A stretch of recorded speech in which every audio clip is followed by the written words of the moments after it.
perspective on the U.S. economy. We loosely titled this session Job Losses, Layoffs, What the Data Really Says.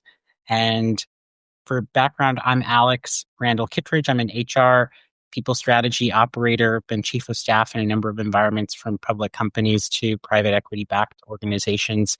And I'm here to give you a little bit of an inside scoop on the situation. So I'll kick it over to John to give a little bit of an intro.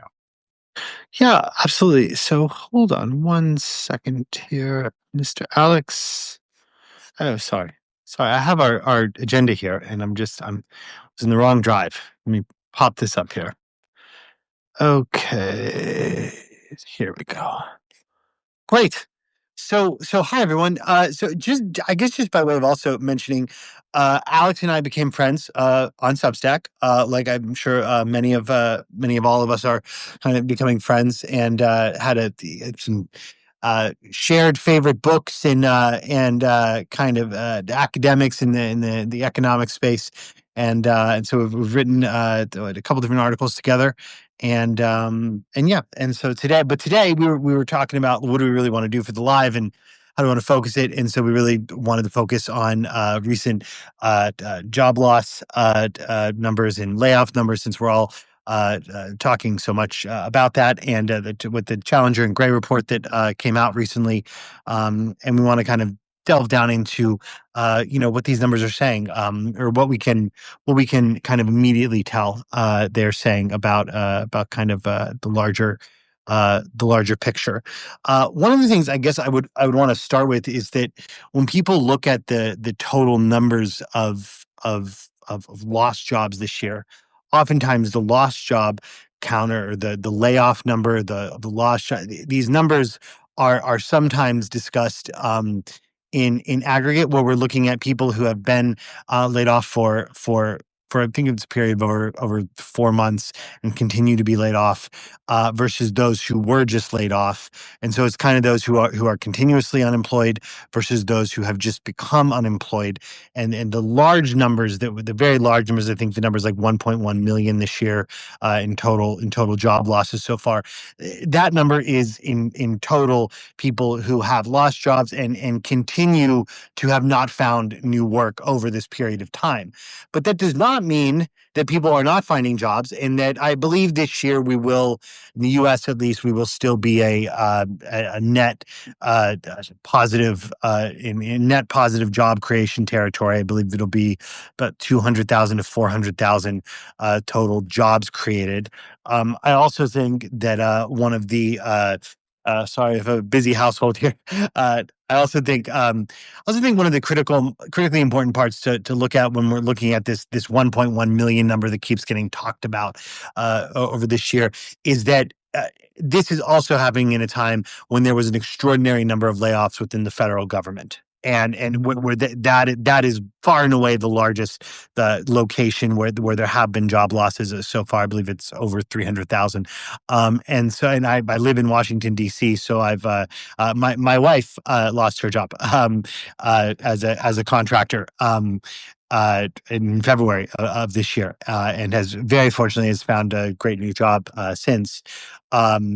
But I think it's kind of a big picture. We talk about, I think a lot of the numbers are talked about in terms of AI and we're seeing with technology, but there's kind of this larger landscape out there. So anyhow, that's kind of a bunch of things. But what do you think, Alex? I think too, with the Challenger report, it's important to note that they track layoff announcements. So yes, when you read the Wall Street Journal or you read Bloomberg and you see Target eliminated 18,000 jobs, that's what the executives have announced for Wall Street. So yes, will they actually eliminate all those jobs or not? Right. You have to look at the timing. You have to look at, is this coming around, the earnings announcement? Are we at the quarter close? Is this meant to juice the stock price as opposed to actually reduce the workforce? And I think there's a big difference there. You can say you can announce 18,000 cuts to jobs, but then maybe if you only eliminate 6,000 and you rely on attrition to eliminate the other roles, that isn't actually people being laid off. It's a little bit more of a natural process. So I think the headline numbers, when you read them in the newspaper or you hear them on the radio, they're almost designed to scare you or shock you, and in a way, you know, you know, give a boost to the share price on the stock market. Sure. Yes. Absolutely. And I think there are a number of examples. Recently, I can think of one very large. Uh, uh, I think Amazon announced I think 14,000 plus layoffs, with I think another 16,000 coming in the months ahead. The week before their earnings report, and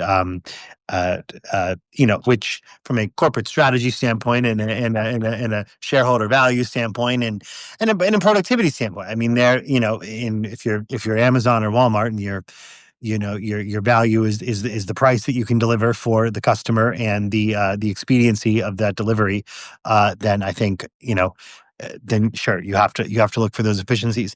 But one of the other things that I think, to your point, Alex, I think a lot of the conversation, like with the Challenger and Gray report, is that is speaking to publicly traded companies.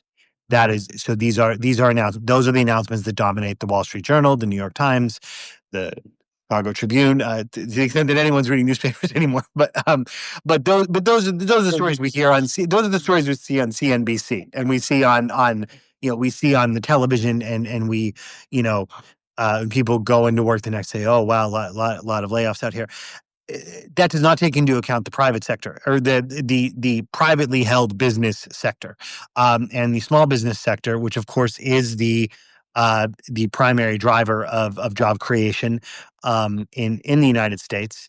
Now, I know, interestingly, when I used to watch these numbers, I had a distribution company in the manufacturing space, and so I would watch these numbers come out of Wall Street, and I was always thinking, as a supplier to a very large global public manufacturing companies, we were always saying, okay, what do these numbers portend about potential, what run rates are going to look like, and what production, what does this mean in terms of what they're anticipating in terms of their business over the next period of time.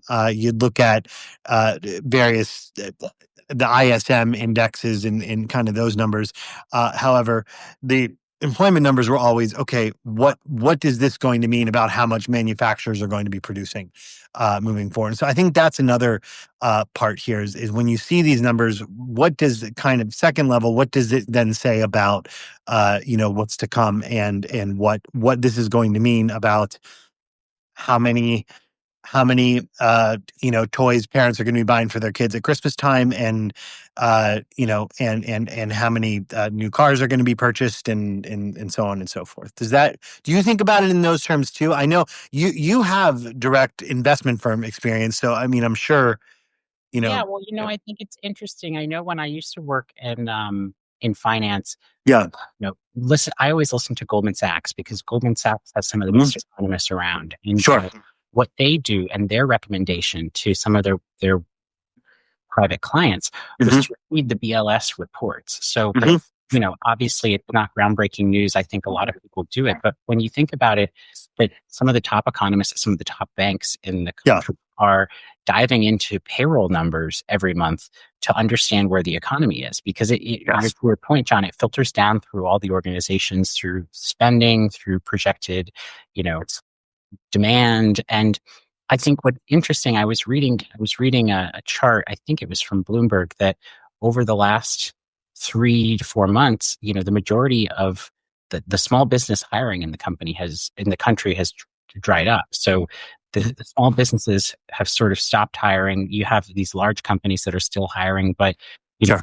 to your point earlier, the majority of jobs in the country are created by small businesses. So Yes. what's that mean for the regular person who's out there, trying to find something?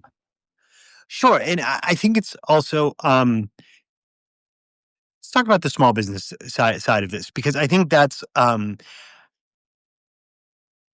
when I hear the conversation around small business, having spent my career really in small business, just to clarify too, for folks, when we're talking about small business, mid-sized business, big business, small business is zero in revenue to $250 million a year in revenue.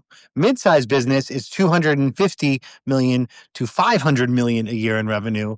And then you move on to larger businesses from there. If you're looking at it from how, a private equity firm might look at things, or kind of the larger marketplace looks at these things. So small business means, it doesn't just mean Main Street and kind of, that's what we talk about a lot. Small business. Oh, how's Main Street? Well, small business is the supplier base and infrastructure for big business. So you look at, if you go out to Washington and Seattle and surrounding areas, you see there's an extraordinary amount of employment that happens in those places because of all of the support businesses that are in place for Microsoft and Amazon. And so I think when we talk about small business and how it creates so many jobs this year, for instance, this year I believe small business in the United States, which is basically any company that is not publicly traded, uh, is projected to create about 1.2 to 1.3 million jobs from what I've seen. So I think that's kind of a critical element for people to remember, that a majority of these companies are business to business companies supporting this kind of larger infrastructure. And to your point, there is a lag between when the larger companies cut and when the smaller businesses start cutting as well. Um, Curiously, I think what we're seeing in the current situation is plenty of companies. I think Meta, Amazon, some of these larger technology firms. I think you're also kind of seeing with like J.P. Morgan Chase. Um, there are job cuts happening, but these are also companies that are growing their revenue substantially. The Meta was really the first one I saw kind of do it a couple years ago, where they started significantly reducing their costs while exponentially growing their revenue, and so hugely increasing their profitability.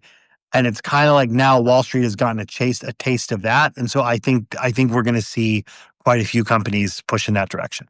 Well, you know what's interesting? I Yeah, started a career in financial services, and I've written yeah, about this before. The firm I joined was Barclays Wealth America, and before it was yeah. Barclays, it was Lehman Brothers, and I was trying.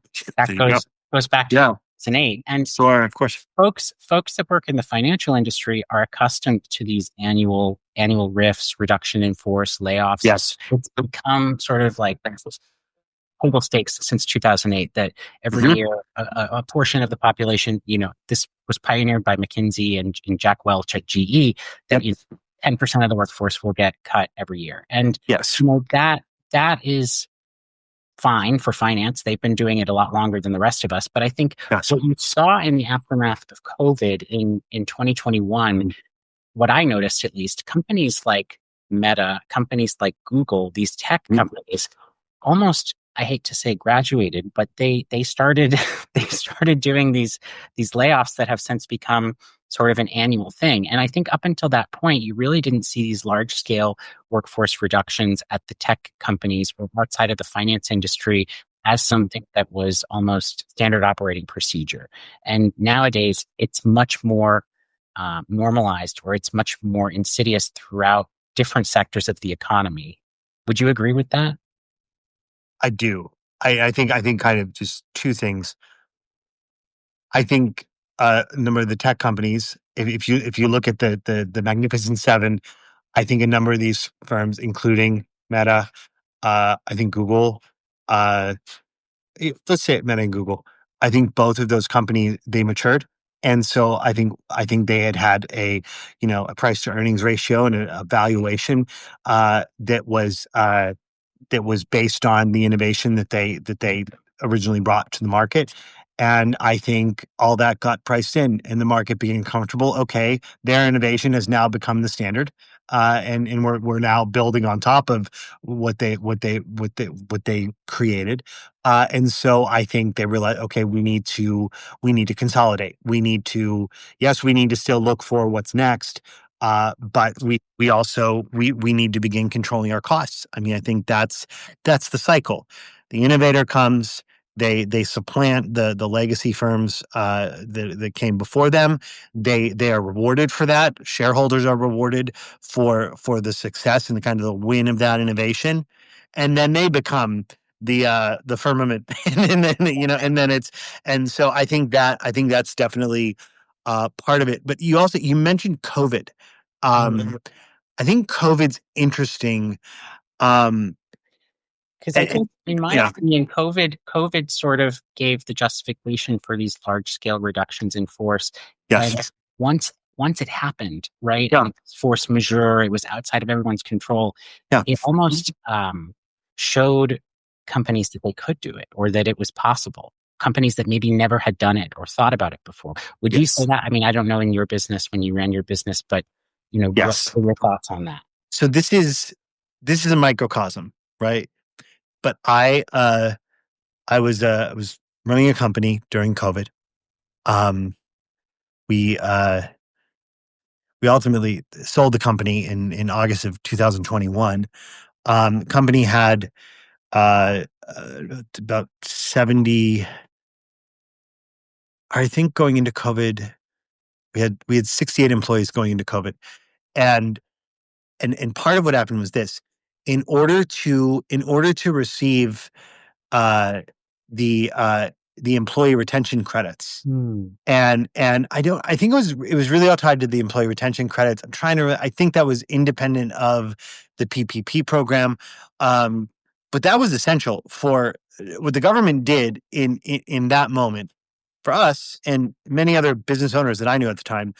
That was those loans and those programs were essential for the viability of plenty of firms at that time. We knew the business would come back. We knew the manufacturing sector would come back. The world stopped, and you had to get through it.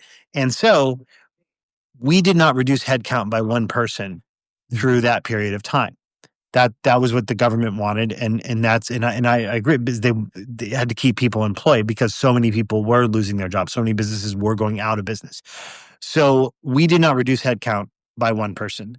However, I think we absolutely came out of that time enormously more efficient and clearer about who could do what and who had what skills that we didn't realize they had before. Uh, and and so I don't think we were unique.